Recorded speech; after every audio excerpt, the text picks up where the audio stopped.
बिस्मिल्लाहिर्रहमानिर्रहीम। आज जो टॉपिक डिस्कस करने लगे हैं वो है difference between conventional bank and Islamic bank on car इजारा या कार फाइनेंसिंग, जो भी है उसके ऊपर क्या क्या डिफरेंस है और मीज़ान बैंक क्या फ़ीचर ऑफ़र करता है अगर कोई बंदा मीज़ान बैंक से गाड़ी परचेज़ करता है। तो जो बेसिक डिफरेंट है वो है सूद का, कि दूसरे बैंकों में सूद होता है, कन्वेंशनल बैंकों में और इस्लामिक बैंकिंग में सूद नहीं होता। इसका कॉन्ट्रैक्ट ये होता है कि अगर कोई बंदा यहाँ पे रेंट का एग्रीमेंट होता है, वहाँ पे लीजिंग का एग्रीमेंट होता है। रेंट के एग्रीमेंट में क्या होता है कि अगर कोई रेंट वाले बंदा जो है वो रेंट का देने का पाबंद होता है, जबकि गाड़ी की मेंटेनेंस का पाबंद नहीं होता। अब सपोज़ करते हैं कि एक बंदे से आपने घर रेंट पे लिया, अब वो आप उसमें रह रहे हैं और उसका किराया दे रहे हैं, और अल्लाह ना करे उसका घर जो है वो गिर जाता है, कोई दलदल की नज़र हो जाता है, तोड़ फोड़ हो जाती है, कुछ भी हो जाता है, तो किराएदार का नुकसान नहीं है, जबकि नुकसान किसका होता है, उसका होता है जिसका घर होता है। तो यहाँ पे भी यही कॉन्सेप्ट है कि यहाँ पे अगर गाड़ी की टूट जाती है, एक्सीडेंट हो जाता है, चोरी हो जाती है या कुछ भी उसमें फॉल्ट निकल आता है, मेजर या माइनर, तो उसका ज़िम्मेदार क्या है? बैंक है, क्योंकि बैंक की गाड़ी है। आपने क्या करना है, उसका सिर्फ़ और सिर्फ रेंट पे करना होता है। और साथ में आप जो परचेज़ कर रहे होते हैं, अल्लाह ना करे आपकी गाड़ी जो है आप उनसे परचेज़ कर रहे हैं और परचेजिंग प्रोसेस के अंदर ही गाड़ी डैमेज हो जाती है। आप चाहते हैं कि मेरी जो सिक्योरिटी है, जो गाड़ी है, ये ख़राब हो गई, अब मुझे ये गाड़ी नहीं चाहिए, मुझे नई गाड़ी दें, तो बैंक आपको नई गाड़ी पर रिप्लेस करके देगा। अगर वो बिल्कुल ख़त्म हो गई है तो बैंक आपको क्या करेगा? आप चाहते हैं कि मेरे पैसे वापस कर दें, तो बैंक आपको अपने पैसे भी वापस कर देगा। दूसरा बेनिफिट ये होता है कि इसमें जो टैक्स होता है, with holding tax, conventional bank में विद होल्डिंग टैक्स कस्टमर ने पे करना होता है, जबकि जो इस्लामिक बैंकिंग है इसके अंदर विद होल्डिंग टैक्स जो है वो इस्लामिक बैंक या मीज़ान बैंक पे कर रहा होता है, जो कि तकरीबन सपोज होंडा सिटी कह देते हैं तो 90,000 रुपये का तकरीबन टैक्स बनता है, विद होल्डिंग ये बैंक पे कर रहा होता है, इसलिए क्योंकि बैंक ही उसका ऑनर बन रहा होता है। और जो इनवाइस है वो बंदे के नाम नहीं होती, कस्टमर के नाम नहीं होती, बल्कि बैंक के नाम होती है। कन्वेंशनल बैंक में जो इनवाइस होती है ये कस्टमर के नाम पे होती है। अगला बेनिफिट जो होता है वो उसमें ये हो सकता है कि अगर आप एक बंदा जो आपसे गाड़ी लेके जा रहा है और उसमें जो इंश्योरेंस है, ट्रैकर है, वो कस्टमर को चार्ज नहीं हो रहा था, बल्कि वो बैंक खुद से बेयर कर रहा होता है जो उसकी वो होता है, और वो भी उसके मीज़ान बैंक का जो रेंट है उस रेंट के अंदर ऐड होता है। और दूसरी चीज़ ये है कि अगर आप गाड़ी 2 महीने 3 महीने 2.5 महीने लेट है, बुकिंग पे गाड़ी है, तो उसका क्या होता है, कन्वेंशनल बैंक आपसे उसके किस्त चार्ज कर रहे होते हैं, जबकि इस्लामिक बैंक जो मीज़ान बैंक है वो आपसे किस्त चार्ज नहीं कर रहा होता जब तक आपको गाड़ी मिलती नहीं है, क्योंकि उस एसेट का कोई उस चीज़ का कोई किराया नहीं लिया जाता जिसकी सर्विसेज आपने इस्तेमाल ही ना की हो, तो इसलिए बैंक आपसे उसके सर्विसेज वो इस्तेमाल किए बगैर आपसे चार्जेस नहीं लेता। जब गाड़ी आपके पास आ जाती है, आप 1 महीना चला लेते हैं, तो उसके बाद आपसे रजिस्ट्रेशन के जो पैसे हैं वो पहली किस्त के साथ आपसे लिए जाते हैं, जबकि रजिस्ट्रेशन के पैसे आपसे पहले नहीं लिए जाते। अल्लाह ना करे कुछ ऐसा हो जाए कि आपकी गाड़ी डैमेज हो जाए और 2-2.5 महीने 3 महीने वर्कशॉप पे खड़ी रहे, तो वहाँ पे भी जितना अर्सा वहाँ पे खड़ी रहेगी वहाँ से आपसे चार्जेस नहीं लिए जाएंगे जो वो होगा। और दूसरा जो लेट पेमेंट पेनल्टी होती है या उसको बोलते हैं जुर्माना होता है, तो वो आपसे नहीं लेता। अब क्योंकि इस्लाम में जो है जुर्माना हराम है, तो इसलिए वो डरता है। लेकिन अपने राइट्स को प्रोटेक्ट करने के लिए बैंक क्या करता है कि आपसे चैरिटी के नाम से, ये चैरिटी वो कहता है किसी भी फिनंशियल इंस्टीट्यूशन या नॉन प्रॉफिट इंस्टीट्यूशन में या किसी खैरात इदारे में अपने जो डोनेशन हैं या वो है चैरिटी है वो जमा करवा के बैंक को रसीद जमा करवाएं। उसमें ये होता है कि अगर सपोज़ वो बैंक आपसे चार्जेस नहीं ले रहा, पेनल्टी नहीं ले रहा, तो कस्टमर क्या करते हैं, उसको 2-2 महीने 5-5 महीने जो है उसका राइट्स को उसके जो पैसे नहीं देते, जिस वजह से बैंक का फिनंशियल लॉस हो रहा होता है। उसको प्रोटेक्ट करने के लिए बैंक क्या करता है, कोई चैरिटी कहता है कि आप चैरिटी करो, तो भले बैंक का बेनिफिट भी नहीं होता, जबकि कस्टमर को क्या होता है कि वो कस्टमर उससे बचने के लिए ये चैरिटी जमा करवा के किसी भी चैरिटेबल इंस्टीट्यूशन में जमा करवा के आपको वोचर जमा करवाना होता है बैंक में। अगला जो सबसे बड़ा बेनिफिट है वो ये कि सपोज़ आपने कुछ ऐसा किया कि आपने 5 साल का प्लान लिया बैंक से, 5 साल में आपने ये जिसको बोलते हैं अर्ली टर्मिनेशन बोलते हैं, कि आपके पास आपने सिक्योरिटी डिपॉजिट जमा किया, 3 साल बाद आप देखते हैं कि मेरे पास बाकी जो पैसे हैं 8-9 लाख रुपए मेरे पास आ गया, अब मैं कारोबारी हूँ,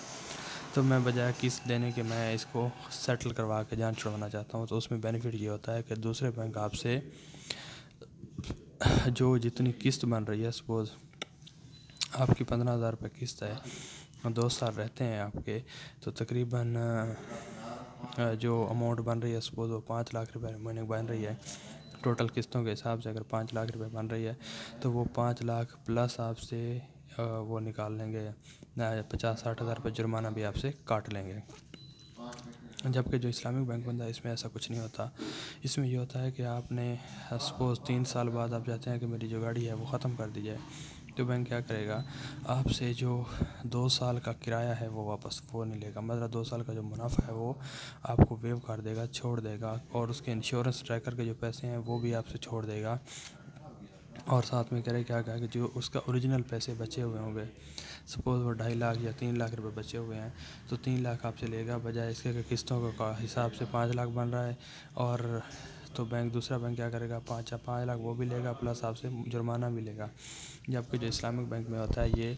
ना आपसे जुर्माना लेगा और ना ही आपसे 2 साल का मुनाफा और इंश्योरेंस ट्रैकर के पैसे लेगा, बल्कि जो उसके ओरिजिनल पैसे बचे होंगे, सपोज़ वो 2 लाख, 2.5 लाख, 3 लाख जितना बन रहा है वो लेके आप अपने वो कर सकते हैं। तो अर्ली टर्मिनेशन जो शेड्यूल है इसका बहुत ईजी और बहुत बेनिफिशियल होता है कि कोई भी बंदा अगर इसमें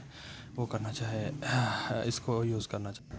आगे चलते हैं। इसमें ये होता है कि अर्ली टर्मिनेशन के लिए करना क्या पड़ता है। अर्ली टर्मिनेशन का प्रोसीजर ये होता है कि आप ब्रांच बैंक में जाएँ,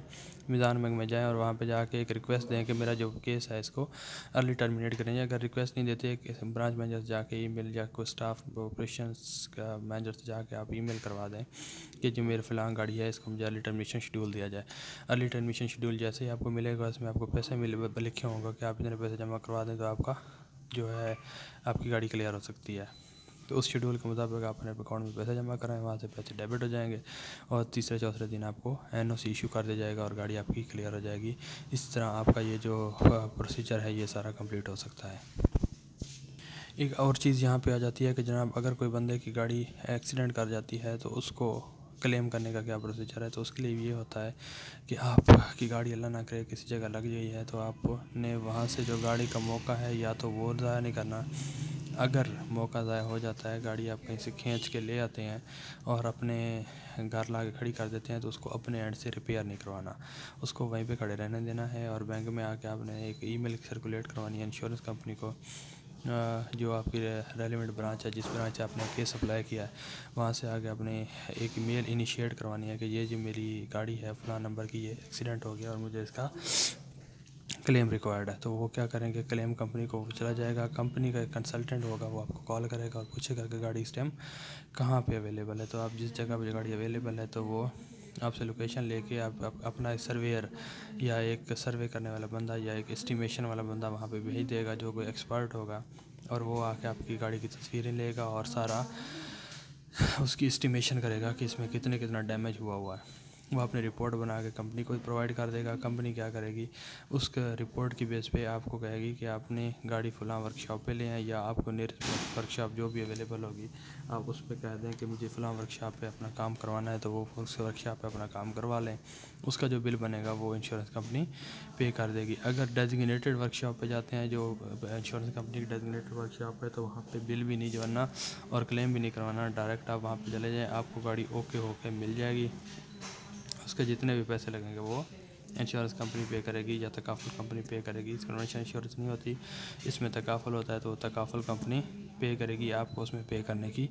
कुछ ज़रूरत नहीं है और आपका जो क्लेम है इंटरटेन हो जाएगा। और जब वो क्लेम इंटरटेन हो, जब तक आप सर्टिफाई नहीं होते, आपको वो एक सर्टिफिकेशन रिपोर्ट साइन करवाते हैं। अगर आप सर्टिफाई हैं तो आप सर्टिफिकेशन रिपोर्ट करेंगे, अदरवाइज़ आपको सर्टिफिकेशन रिपोर्ट साइन करने की ज़रूरत नहीं है। जब तक आप सर्टिफाई नहीं होते, आप वो आपका काम करते रहेंगे, सारा आपको गाड़ी होकर करके देंगे। अच्छा, इसमें एक बेनिफिट ये भी होता है कि ये नहीं है कि आपकी गाड़ी एक दफ़ा लग गई, 2 दफ़ा लग गई, 5 दफ़ा लग गई, जितनी दफ़ा आपकी गाड़ी अल्लाह ना करे लग गए, जब ख़राब हो जाए, तो आपको कंपनी जो है वो इंश्योरेंस क्लेम देती रहेगी और आपका क्लेम इंटरटेन होता रहेगा, उसमें वो नहीं होता। हाँ, अगर आपकी गाड़ी इतनी गंदी हो गई है, ख़राब हो गई है या लग गई है, बिल्कुल डैमेज हो गई है और आप चाह रहे हैं कि मेरी गाड़ी जो है चेंज की जाए, तो आप क्या करेंगे, सिक्योरिटी चेंज की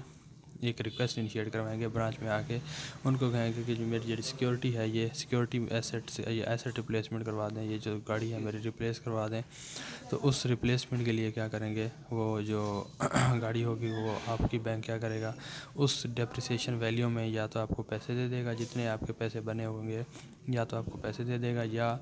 उन्हीं अमाउंट में को गाड़ी आपको अरेंज करके दे देगा और वो गाड़ी जो है वो कबाड़ में चली जाएगी और वो स्क्रैप जो है वो बैंक का होगा, आप उसमें कुछ नहीं है, आपको न्यू गाड़ी मिल जाएगी। अच्छा, इसमें जो तकाफुल कवरेज में जो इंश्योरेंस होती है वो टायर की इंश्योरेंस नहीं होती, बाकी जो इंश्योरेंस होती हैं जो बॉडी की है, कलर की है, मैकेनिकल वर्क्स की है, अच्छा, mechanical work in case of accident हो गया है तो वो क्या करेंगे, जो बंदा है वेंडर है वो चेंज करेगा, सॉरी जो आपका इंश्योरेंस कंपनी है वो चेंज कर देगी। अगर मैकेनिकल वर्क इन रूटीन आपका ख़राब हो गया है, कोई मसला हो गया है, तो वो आप क्लेम नहीं करते। वो सपोज़ आपने को पंचर लगवाना है या कोई फ्यूल डलवाना है तो वो छोटे मोटे जो एक्सपेंस हैं वो आपने खुद से बेयर करने हैं, उसमें वो नहीं करता। क्योंकि बैंक ने आपको गाड़ी चलाने के लिए दी है तो जो फ्यूल के पैसे हैं वो आपसे नहीं लेता, वो जस्ट आपके एसेट से पैसे ले रहा है, तो इसलिए आपने उसके एसेट से पैसे देने हैं। जो रेंट देना है, जो आपने फ्यूल मोबाइल चेंज करवाना है या कुछ भी उसमें करना है, तो वो सारे एक्सपेंस आपने अपने पर्सनल एंड से बेयर करने हैं। इसके अलावा जो आपको वो मिली होती है, इंश्योरेंस की फ़ाइल मिली होती है, वो फ़ाइल आपने संभाल कर रखनी होती है। हर जगह आपको वही फ़ाइल मिलेगी और उसी फ़ाइल के ऊपर ही आपका इंश्योरेंस का काम हो सकेगा। और ये अर्ली टर्मिनेशन या इसके बारे में मज़ीद कोई क्वेश्चन पूछना हो तो मेरे से ज़रूर पूछिएगा। इसके जो फ़ीचर्स हैं ये मैंने चीज़ें आपको बयान कर दी हैं। अगर कोई डिटेल में और मज़ीद चाहिए होगा तो कोई उसमें क्वेश्चन हो तो मैं ज़रूर इंशाअल्लाह उसका रिप्लाई करूँगा। जज़ाकल्लाहु खैरा।